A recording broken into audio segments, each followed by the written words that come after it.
Are you thinking about moving to Barrie? Because if so, I'm going to share 5 things that you need to know to save yourself some time, some tickets, some cold feet, and some cut feet. Yes, cut feet. If you want to know what that one is, make sure you stick around to the end of this video. Really quick before we get started, my name is Ben Robitaille. I am a realtor. I service Simcoe County and South Muskoka.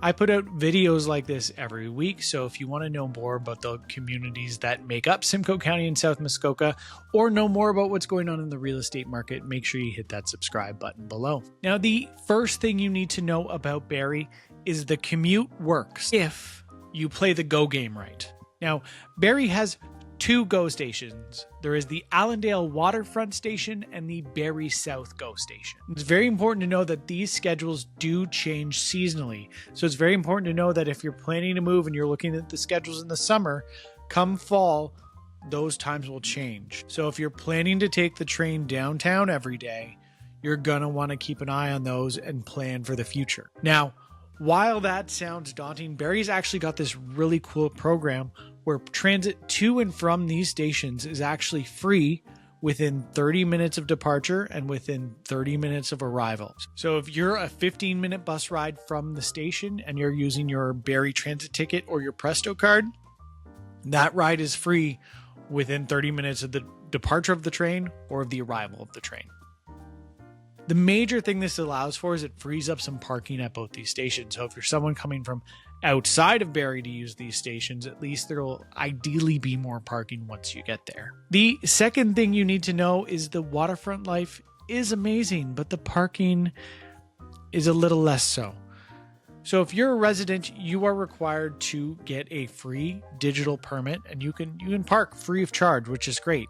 Now, if you're someone visiting the Barrie area, parking is $10 an hour up to a max of $50 a day, and it is enforced 24/7, 365. Now, downtown parking is free on evenings and weekends and holidays. So really, in that downtown core, it's only enforced from 9 to 5, Monday through Friday. But if you're a visitor and you're going to the beach, be prepared to budget $10 an hour for parking.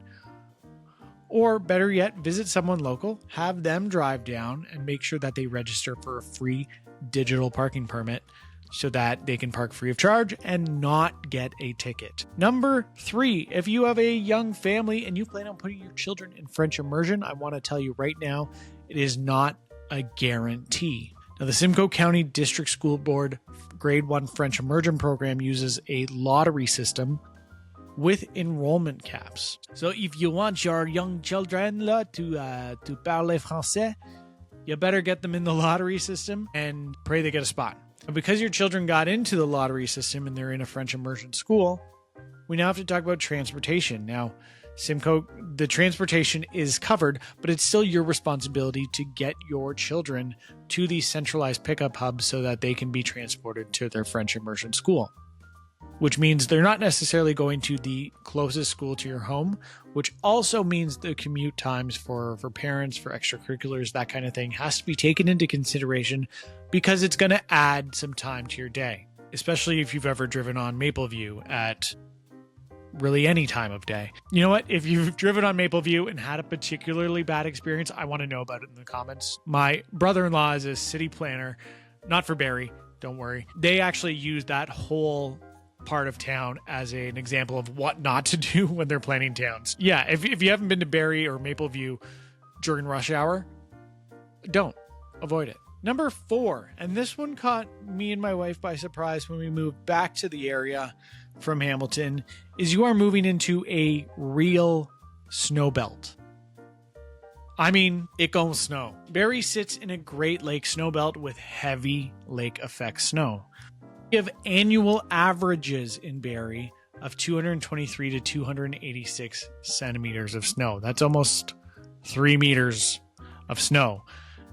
To illustrate the difference, Hamilton averages about 118 centimeters of snow, Toronto about 121 centimeters of snow. So we are on average double that. So with that comes a few things that you might want to consider.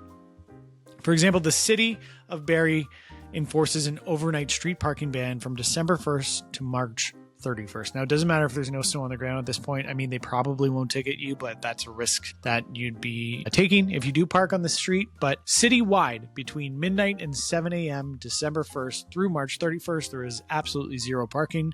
And also downtown in any business improvement areas, that same rule applies from 3 to 6 a.m.